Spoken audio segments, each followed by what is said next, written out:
할렐루야. 삼위일체 교회는 지난주부터 교회에서 예배를 드리기 시작했습니다. 우리 동부교회도 조만간에 성도님들 좀 돌아오시고 하면은 적당한 시기에 이제 교회에서 예배를 드려볼까 생각합니다. 여러분 기도해 주시기 바랍니다. 오늘은 우리가 영상 예배로 드립니다. 어디서 우리가 예배를 드리든 하나님께서는 신령과 진정으로 예배하는 자를 찾으십니다. 왜 찾으실까요? 은혜를 베푸시기 위해서 찾는 줄 믿습니다. 여러분 모두 우리 하나님께서 축복을 주시기에 합당한 예배자가 되시기를 주님의 이름으로 축원합니다. 자, 오늘 함께 나눌 말씀은 사무엘하 6장 7절부터 11절까지입니다. 다 같이 교독하시겠습니다. 제가 먼저 한 절 읽겠습니다. 여호와 하나님이 웃사가 잘못함으로 말미암아 진노하사 그를 그곳에서 치시니 그가 거기 하나님의 궤 곁에서 죽으니라. 여호와께서 웃사를 치심으로 다윗이 분하여 그곳을 베레스 웃사라 부르니 그 이름이 오늘까지 이르니라. 다윗이 그날에 여호와를 두려워하여 이르되 여호와의 궤가 어찌 내게로 오리요 하고 다윗이 여호와의 궤를 옮겨 다윗성 자기에게로 메어 가기를 즐겨하지 아니하고 가드 사람 오베데돔의 집으로 메어 간지라. 여호와의 궤가 가드 사람 오베데돔의 집에 석 달을 있었는데 여호와께서 오벳에돔과 그의 온 집에 복을 주시니라. 아멘. 성도님들, 오늘 여러분들이 주님 앞에 예배를 드리러 나오셨는데 어떤 마음으로 나오셨습니까? 여러분의 마음의 성전은 깨끗하십니까? 주님께서 여러분의 마음의 성전의 지성소에 좌정하고 계십니까? 주님께서 여러분의 인생의 주인이십니까? 지난 한 주 동안 여러분의 삶의 매 순간의 결정권을 우리 주님께 드리셨습니까? 주님의 영이신 성령님과 동행하셨습니까? 성령의 인도 가운데 하루하루 사셨습니까? 우리가 예수 그리스도를 우리의 삶의 주인으로 인정하지 않고 모든 것을 내 스스로 결정하고 살아간다면 그것은 참 신앙이라고 할 수가 없겠지요. 여러분, 전 세계가 지금 불안에 떨고 있는 이 시기에 여러분의 마음에는 기쁨이 있습니까? 평강이 있습니까? 아니면 두려움과 불안이 있습니까? 여러분의 마음에 주님께서 좌정해 계시고 그분의 영광이 여러분의 마음의 성전에 가득하다면 여러분의 마음에 두려움이 설 자리는 없습니다. 온전한 사랑은 두려움을 내어 쫓는다고 말씀하셨습니다. 여러분, 주변 상황이 복잡하고 예상치 못하게 돌아간다고 해서 두려워하지 마시기 바랍니다. 세상은 이미 우리 주님 발 앞에 무릎을 꿇었습니다. 여러분 모두 세상을 두려워하지 마시고 다스리시고 정복하고 지배하시기를 주님의 이름으로 축원합니다. 오늘 본문의 말씀을 통해서 하나님께서는 무엇을 기뻐하시는가 하는 것을 깨달으시기 바랍니다. 우리 다 같이 7절 말씀 다시 한번 읽어 보시겠습니다. 여호와 하나님이 웃사가 잘못함으로 말미암아 진노하사 그를 그곳에서 치시니 그가 거기 하나님의 궤 곁에서 죽으니라. 여기 보면 하나님의 언약궤가 나오죠. 요즘 저와 함께 여러분들이 매일 아침에 성경을 한 장씩 읽고 있습니다. 읽고 계시죠?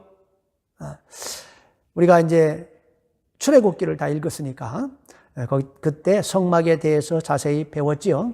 그러니까 언약궤가 무엇인지 잘 아시죠? 이스라엘 백성들은 광야에서 40년간 성막을 중심으로 살았습니다. 바로 하나님 중심으로 산 것이죠. 광야를 벗어나서 요단강을 건너가지고 가나안 땅에 들어간 후에는 이스라엘의 12지파가 각 지파별로 가나안 정복 사업을 벌입니다. 이때에도 그들의 삶의 중심은 성막이었습니다. 그러나 사사시대에 들어서면서 그들은 각자 자기가 생각하기에 옳은 대로 행동을 했습니다. 자, 이스라엘이 이렇게 된 데에는 영적 지도자였던 엘리 대제사장이 바로 서지 못했기 때문에 그래요. 98세의 엘리 대제사장에 대해서 성경은 뭐라고 기록하는가 하면 그가 비둔하고 눈이 어두웠다, 그렇게 기록합니다. 성경에서 눈이 어두웠다, 그 얘기는 육체적인 눈만 어두워진 게 아니고 영적인 눈도 어두웠다, 그 말이에요. 그는 자기 자식들을 신앙으로 바로 세우지 않았습니다. 그의 아들 홈니와 비느하스에 대해서 성경은 이렇게 말합니다. 사무엘상 2장 12절 다 같이 읽어보시겠습니다. 엘리의 아들들은 행실이 나빠 여호와를 알지 못하더라. 그들은 모태신앙이었지만은 하나님을 알지 못했습니다. 누구의 잘못입니까? 이 아들들이 성막에서 하나님께 아직 바쳐지지도 않은 소와 양의 생고기를 갖다가 마음대로 가져다 먹었습니다. 엘리 대제사장은 자기 아들들이 그런 엄청난 짓을 저지르고 있다는 소식을 듣고도 엄하게 꾸짖지도 않고 그러지 마라, 말로만 타일렀습니다. 그러니까 자식을 하나님보다 더 귀하게 여긴 것이죠. 그래서 결국은 하나님께서 엘리와 그 두 아들을 죽이기로 결정하셨습니다. 오죽했으면 그랬겠습니까? 그런데 그를 대신할 사람이 필요하지 않겠습니까? 그래서 레위 지파의 한나라고 하는 여인에게 오랫동안 아들을 주지 않으므로 기도하게 하시고 이제 때가 되자 그녀의 기도에 응답하셔서 아들을 하나 주는데 그 아들의 이름이 사무엘입니다. 사무엘에 의해서 이스라엘의 영권을 바로 세우시기로 작정하신 것이죠. 사무엘이 자라서 이제 성막에서 수종들 수 있는 나이가 되자 하나님께서는 사무엘을 찾아가셔서 그에게 말씀하십니다. 모세 이후에 오랫동안 단절되었던 하나님과 하나님의 백성 간의 대화가 다시 회복이 된 것입니다. 사무엘에게 엘리 대제사장과 저 두 아들이 한날에 죽을 것이다, 그걸 알려주시고 앞으로 이스라엘을 영적으로 잘 인도하라는 사명을 줍니다. 얼마 후에 블레셋이 이스라엘을 쳐들어와서 전쟁이 벌어지죠. 이스라엘이 블레셋에서 패하자 이스라엘의 장로들이 갑자기 하나님의 언약궤를 가지고 전쟁터에 나가자고 결정을 합니다. 하나님의 언약궤는 성막의 지성소에 있어야 하는 건데 이것을 무슨 전쟁을 이기게 하는 부적과 같이 사용을 하려고 했던 것이죠. 놀라운 사실은 엘리 대제사장이 이걸 말리지도 않고 동의했을 뿐만 아니라 자기 두 아들 홈니와 비느하스를 앞장 세워가지고 언약궤를 메고 나가서 직접 전쟁을 이끌라고 했다는 사실입니다. 결국 블레셋 사람들이 홈니와 비느하스를 죽여버리고 하나님의 언약궤마저 빼앗아갔습니다. 이 소식을 들은 엘리 대제사장은 너무 놀라가지고 몸이 무거워서 의자에 앉아있다가 너무 놀라는 바람에 뒤로 넘어져가지고 목뼈가 똑 부러져서 즉사해버렸습니다. 당시의 사람들은 전쟁을 신들의 전쟁으로 이해를 했단 말이에요. 블레셋 사람들은 이번 전쟁에서 이 블레셋에 승리한 것은 블레셋인들이 섬기는 저 다곤 신이 이스라엘의 신을 이긴 결과다, 이렇게 생각을 할 수밖에 없습니다. 그래서 이 하나님의 언약궤를 갖다가 아스돗, 블레셋 수도입니다. 아스돗에 있는 다곤의 신전에 갖다 놨어요. 근데 다음날 가보니까 다곤 신상이 하나님의 언약궤 앞에 얼굴을 쳐박고 엎어져서 절을 하고 있어요. 그래가지고 놀래가지고 다시 탁 세워놓고 그 다음날 가봤더니 다곤 신상의 머리하고 손목이 딱 잘려가지고 몸뚱아리만 남아가지고 그 몸뚱아리는 문지방에 턱 걸려 있습니다. 동시에 아스돗 사람들이 독종으로 죽기 시작해요. 그래서 무서우니까 얼른 언약궤를 가드라는 도시로 옮겼습니다. 그랬더니 가드 사람들이 막 죽어가기 시작합니다. 그래서 에그론으로 옮겼더니 이제 에그론 사람들이 죽어가기 시작합니다. 언약궤 때문에 블레셋의 대도시들이 완전히 발칵 뒤집어진 것이지요. 결국 그들은 야, 이거 도저히 안 되겠다. 그래서 새 수레를 만들어서 얼마 전에 새끼를 낳은 암소 2마리를 끌어다가 이 수레를 메워가지고 거기다가 언약궤를 실어서 보냈습니다. 송아지들은 이제 집에 묶어놓고 일부러. 그런데 참 놀랍게도 말이죠. 이 암소들이 막 송아지가 어미를 찾습니다. 그러면 보통 본능적으로 이 암소가 자기 새끼한테 가야 되는데 그 울부짖음을 듣고도 새끼에게 가지 않고 곧장 이스라엘의 유다 지파 땅인 베세메스로 가버렸어요. 그래서 베세메스라는 이 베세메스는 유다 지파에 속한 땅이지만은 레위 지파 사람들에게 살도록 내준 땅입니다. 그러니까 하나님께서 당신의 언약궤를 성막에서 수종을 들 수 있는 레위 지파가 살고 있는 땅으로 보낸 거예요.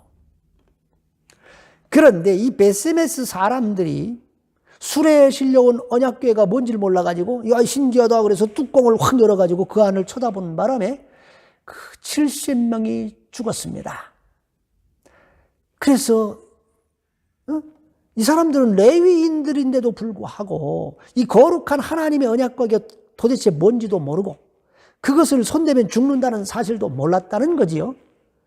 그러니까 이 당시에 이스라엘이 영적으로 얼마나 무지했는가 그것을 아주 잘 보여주는 사건입니다. 베세메스 사람들은 너무 두려워가지고 기럇 여아림에 있는 사람들에게 언약궤를 가져가라고 했어요. 기럇 여아림 사람들이 언약궤를 옮겨가지고 산에 있는 아비나답의 집에 들여놓고 그의 아들 엘리야사를 거룩하게 구별해가지고 언약궤를 지키라고 했습니다.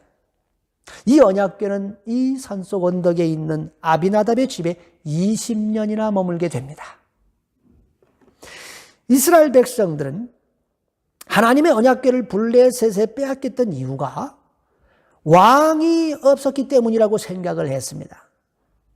그들은 하나님의 통치를 거부하고 다른 이방 국가들처럼 왕의 통치를 원했습니다. 눈에 보이지 않는 하나님보다는 눈에 보이는 인간의 통치를 원한 것이죠.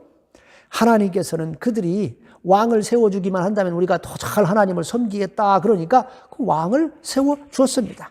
사울을 왕으로 세워줬습니다. 그런데 이 사울 왕 자신부터 하나님 말씀에 순종을 하지 않습니다. 사람들의 요구에 의해서 갑작스럽게 왕이 된 사울은 하나님을 두려워하기보다는 사람을 두려워했습니다. 그 사울 왕이 이스라엘 왕이 된 순간부터 이스라엘은 점점 다른 이방 국가들처럼 그렇게 변질되어 나갔습니다. 하나님께서는 이것을 바로잡으시기 위해서 사울을 버리시고 사무엘을 다윗에게 보냅니다.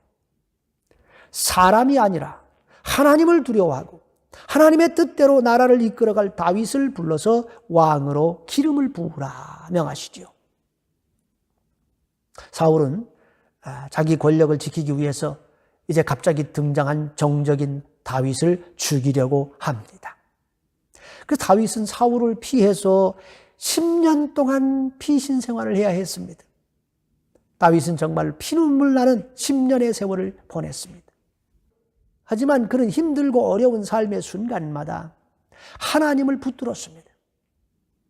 삶의 무게가 무거울수록 그는 하나님께 더 매달렸습니다. 그에게 닥치는 현실이 혹독하면 혹독할수록 그는 더 하나님께 가까이 나아갔습니다.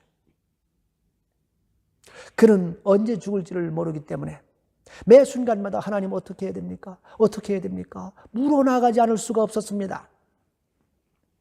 그가 온전하게 하나님을 의지하고 물어나오니까 우리 하나님께서도 그에게 그때그때 말씀해 주심으로 그를 죽음의 위협으로부터 건져 주셨습니다.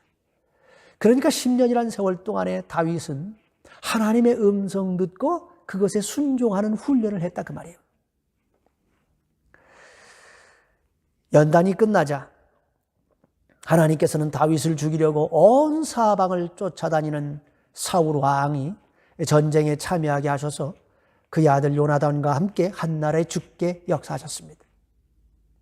하나님께서는 다윗을 남왕국 유다의 왕으로 세우셨다가 7년 6개월 후에 통일왕국 이스라엘의 왕으로 세워주셨습니다.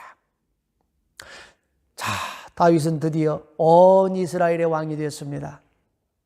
다윗은 통일왕국 이스라엘의 왕이 된 후에 가장 먼저 국가의 수건 사업을 추진합니다. 그는 백성들에게 자신이 사울 왕과는 달리 하나님을 얼마나 잘 섬기는 왕인지 보여주고 싶었습니다. 그래서 그는 지난 20여 년 동안에 기럇 여아림의 산속에 묻혀있던 하나님의 언약궤를 예루살렘으로 모셔오기로 결정을 하지요. 그는 예루살렘에 이 하나님의 언약궤를 모실 성막을 새로 짓고 또 가장 성대하게 우리 하나님을 모셔오고 싶었습니다. 그래서 3만 명을 특별히 뽑았습니다. 다윗은 이 3만 명을 이끌고 기럇 여아림으로 갔습니다. 여러분 상상을 해보십시오. 조그만 시골 마을에 3만 명을 이끈 왕의 행렬이 온다. 이거 얼마나 대단했겠습니까? 수금과 비파와 소고와 양금과 재금을 연주하는 어마어마한 성가대가 앞장을 섰습니다. 얼마나 화려했겠습니까? 얼마나 멋있었겠습니까? 이스라엘 전체가 주목하는 오늘의 탑 뉴스거리였겠죠. 다윗 왕이 얼마나 하나님을 사랑하는 왕인지 온 이스라엘 백성들이 다 알게 되었습니다. 그런데 이 국가 행사가 완전히 망치고 말았습니다. 이 행사 때문에 사람이 죽었습니다. 그것도 다윗이 그토록 사랑한다는 여호와 하나님께서 사람을 죽여버렸어요. 왜 이런 끔찍한 일이 벌어졌을까요? 7절을 다시 보시면 여호와 하나님이 우사가 잘못함으로 말미암아 진노하사라고 말씀하고 있습니다. 우사는 누구일까요? 우사는 언약궤를 지키던 아비나답의 손자입니다. 원래는 아비나답의 아들이었던 엘르아살이 언약궤를 지켰는데 20년이라는 세월이 지나고 보니까 이제 엘르아살은 늙었고 그 아들 우사와 아효가 이제 커서 언약궤를 지키고 있었어요. 그래서 오늘 국가 행사에 이 두 아들이 언약궤를 수레에 탁 싣고 나왔습니다. 아효는 언약궤 앞에서 가고 우사는 뒤따라 가고 있었습니다. 앞에서는 성가대의 주악이 울려 퍼지며 3만 명의 행렬이 예루살렘을 향해 멋지게 출발한 것입니다. 그런데 수레를 끌고 가던 소들이 갑자기 뛰기 시작했습니다. 그러는 바람에 여호와의 언약궤가 땅에 떨어질 뻔했습니다. 이것을 본 우사가 언약궤를 지키려고 손을 딱 댔기 때문에 여호와 하나님께서 그를 죽여버리셨어요. 우사가 도대체 뭘 잘못한 겁니까? 그러면 뭐 언약궤가 떨어지게 그냥 놔둬야 되는 거였어요? 아니, 성대한 국가 행사에서 사람이 죽었습니다. 다윗은 여호와 하나님께서 진노하셨음을 알았습니다. 뭔가 크게 잘못되었다는 걸 알았습니다. 도대체 무엇이 잘못된 것일까요? 자, 우리 민수기 4장 15절 말씀 다 같이 읽어 보시겠습니다. 진영을 떠날 때에 아론과 그의 아들들이 성소와 성소의 모든 기구 덮는 일을 마치거든 고핫 자손들이 와서 맬 것이니라. 그러나 성물은 만지지 말라. 그들이 죽으리라. 회막 물건 중에서 이것들은 고핫 자손이 맬 것이며. 할렐루야. 성막의 성소 안에는 뭐가 있습니까? 금촛대와 떡상과 분향단이 있고 그리고 지성소 안에는 하나님의 언약궤가 있지요. 자, 아론의 아들들이 이동을 할 때 먼저 이 성물들을 천으로 다 덮고 나면은 레위 지파의 고핫 자손들은 어깨에 메고 옮기는 일을 했습니다. 근데 그들이 성물에 손을 대면은 죽기 때문에 성물에 손을 대지 않도록 하기 위해서 항상 성물은 양쪽에 채를 끼워 놨습니다. 오늘 이 국가 행사가 왜 망쳤을까요? 첫째로 어깨에 메고 옮겨야 할 성물을 수레에 싣고 옮겼기 때문이지요. 둘째는 우사가 성물에 손을 대서 죽었기 때문이죠. 자, 그렇다면 다윗은 이것을 몰랐을까요? 알았습니다. 다윗은 처음에 3만 명을 이끌고 아비나답의 집에 갔을 때에 원래 메고 나오려고 갔다고 성경이 말해요. 그리고 당연히 레위인들이 메고 나올 줄 알았습니다. 그런데 아히와 우사가 수레에다 떡 싣고 나왔어요. 왜 아히와 우사는 수레에 싣고 나왔을까요? 그들은 자기 아버지 엘리아살로부터 어떻게 해서 이 수레가 자기 집에 오게 되었는지를 들었을 겁니다. 블레셋 사람들이 그걸 수레에 실어가지고 유다 땅으로 보냈다는 사실을 들었겠지요. 그러니까 수레를 수레에다 실어 옮겨도 이게 되는 거구나, 그렇게 생각했던 겁니다. 그러니까 여기에 두 가지 잘못이 있습니다. 우선 다윗 왕이 꼼꼼히 챙기지 못한 것이 그의 잘못입니다. 둘째는 20년간 하나님의 언약궤를 모시면서도 그것이 어떤 것이며 어떻게 대해야 하는지를 알아보지도 않은 이 아히와 우사가 잘못입니다. 다윗은 왜 아히와 우사가 언약궤를 수레에 싣고 나오는 것을 보고서 가만히 있었을까요? 처음에 그런 생각했겠죠. 저러면 안 되는데. 그렇지만은 이게 수레가 막 잘 굴러가요. 그래도 되는가 보다. 그러고 타협을 했다는 것입니다. 쉬운 방법이 있는데 굳이 어려운 방법을 사용할 필요가 있는가? 이렇게 생각한 것이죠. 하나님을 예배할 쉬운 방법이 있는데 굳이 어려운 방법을 선택하느냐? 이 생각이 잘못입니다. 위험한 생각입니다. 쉬운 게 좋은 것 아니한가? 이런 아니란 생각으로 하나님을 섬긴 것이 잘못이다, 그 말이에요. 왜 다윗이 그런 생각을 했을까요? 그는 자신의 왕권을 공고히 하고 사람들이 인정하는 멋진 왕이 되고 싶은 자기 욕심에 넘어간 겁니다. 하나님께서 어떻게 생각하실지, 하나님의 뜻이 무엇인지를 묻지 않고 그냥 자신의 왕권에 집중한 것이죠. 그러니까 하나님이 보이지 않았던 것이죠. 지난 10년간 다윗이 얼마나 고생을 많이 했습니까? 이제 드디어 이스라엘의 정상에 우뚝 선 것입니다. 이것을 온 이스라엘 백성들에게 쫙 보여주고 싶었습니다. 그러다 보니까 화려함과 멋진 찬양 소리는 있지만은 하나님은 그 안에서 매우 불편해하시고 진노하시는 그런 예배를 드린 것이다, 그 말이에요. 여기서 우리가 드리는 예배가 혹 이런 예배는 아닌지 돌아봐야 합니다. 겉으로는 멋있고 화려하지만은 신령과 진정으로 하나님을 예배하는 마음이 빠져버린 그런 예배를 드리는 것은 아닌가 돌아봐야 합니다.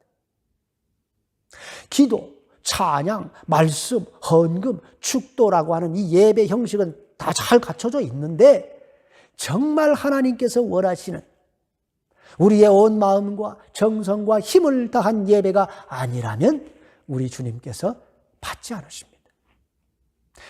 나의 필요를 위해서 하나님을 이용하려는 마음은 없는가 돌아봐야 합니다. 여러분, 우사가 왜 죽었습니까? 성물에 손을 대서 죽었지요. 그가 왜 손을 댔습니까? 하나님의 귀한 물건을 지켜주려고 했던 것이지요. 그래서 죽었습니다. 놀랍지 않습니까? 하나님을 지켜주려 한 게 죄입니까? 네, 죄입니다. 하나님은 우리가 지켜드려야 할 그런 나약한 존재가 아니십니다. 하나님은 우리를 창조하신 창조자이시고 우리는 그냥 피조물에 불과한 존재예요. 누가 누구를 지켜줍니까? 우리 인간은 그냥 하나님 말씀 잘 배워서 그 말씀에 순종할 때 복을 받는 그런 존재예요. 우사가 왜 죽었습니까? 하나님의 말씀도 제대로 모르는 것이 자기가 하나님을 위하는 사람이라고 자신했기 때문에 죽은 거예요. 자기가 아주 중요한 사람이라고 생각을 한 것입니다. 내가 지난 20년 동안 하나님의 것을 잘 지켰으니까 나는 이 나라에서 아주 중요한 사람이야. 목에 힘을 준 거지요. 어느덧 그는 하나님 위에 앉아 있었던 것입니다. 8절 말씀 우리 다 같이 읽어보시겠습니다. 여호와께서 웃사를 치심으로 다윗이 분하여 그곳을 베레스 웃사라 부르니 그 이름이 오늘날까지 이르니라. 베레스, 이 말은 치다 라는 뜻이고, 웃사, 이 말의 원래 뜻은 능력, 힘이라는 뜻입니다. 그러니까 베레스 웃사, 웃사를 치셨다. 좀 더 깊이 들어가면 웃사 자신의 능력과 힘을 쳐버리셨다 그 말이에요. 자신이 하나님을 지켜줄 수 있다는 그의 자신감, 자기 확신, 자존심과 자신의 능력을 쳐버리셨다는 것입니다. 여러분, 웃사를 통해서 우리는 우리 자신을 한번 돌아봐야 합니다. 우리가 하나님을 오래 믿었다고, 또 교회 다닌 지 오랫동안 다녔다고 스스로를 완전하다고 생각하지는 않는가 돌아봐야 합니다. 내가 하나님을 위해서 지난날에 뭐 이것도 하고 저것도 하고 그랬으니까 나는 아주 중요한 사람이야. 나는 교회에서 좀 큰 소리 쳐도 된다. 이렇게 생각하지는 않는지 돌아봐야 된다 이 말이에요. 내가 없으면 이 교회 아주 어려워. 이런 생각을 하지는 않았는지 돌아봐야 합니다. 웃사의 교만을 하나님께서 쳐버리셨습니다. 주님께서는 교만한 자를 미워하시고 겸손한 자를 축복하십니다. 할렐루야. 다윗은 무엇인가 큰 실수가 있다는 것을 직감했습니다. 그래서 그가 취한 조치가 뭡니까? 우리 다 같이 9절과 10절 말씀 한번 읽어보시겠습니다. 다윗이 그날에 여호와를 두려워하여 이르되 여호와의 궤가 어찌 내게 오리요 하고 다윗이 여호와의 궤를 옮겨 다윗성 자기에게로 메어가기를 즐겨하지 아니하고 가드 사람 오베데돔의 집으로 메어 간지라. 다윗은 우선적으로 언약궤를 어깨에 메어 옮기지 않은 것 때문에 이런 일이 발생했다는 걸 알았습니다. 그래서 얼른 행사를 중단시키고 고핫 자손에게 어깨에 메어가게 했습니다. 그래서 오베데돔의 집으로 옮겨놓게 했지요. 다윗은 자신의 잘못을 깨닫고 얼른 자신의 행동을 멈출 줄 알았습니다. 이것이 바로 다윗이 사울과는 다른 점이지요. 사울 왕은 아말렉을 진멸하라 하는 하나님의 명령을 어겨가지고 사무엘 선지자로부터 책망을 듣고 하나님께서 이제 너를 버렸다 그 말을 들었을 때에 사무엘에게 뭐라고 그러냐면 뭐 그렇더라도 이 백성들 앞에서는 나를 좀 높여주세요 사정을 했습니다. 그러니까 사울 왕은 자신의 체면을 하나님보다 더 중요시 여기는 사람이었어요. 그런데 오늘 이 다윗 왕은 오늘 행사 다 망쳤습니다. 그런데 자기 체면을 생각하지 않았습니다. 하나님께서 진노하시자 얼른 모든 것을 내려놓고 멈출 줄 알았다는 거예요. 그리고 다윗은 예루살렘으로 돌아가서 하나님 앞에서 무엇이 잘못되었는지를 돌아봅니다. 회개했겠지요. 자신의 허영심에 사로잡혀가지고 하나님의 말씀을 준행하려고 노력하지 않은 것을 회개했겠지요. 하나님께서 어깨에 메어 옮기라 하셨다는 것을 뻔히 알면서도 일이 잘못되고 있음을 보면서도 가만히 있었던 자신의 죄를 철저히 회개했을 것입니다. 그런데 왜 다윗은 오베데돔의 집에 언약궤를 옮겨놓았을까요? 오베데돔은 도대체 누구일까요? 우리 다 같이 11절 말씀 읽어보시겠습니다.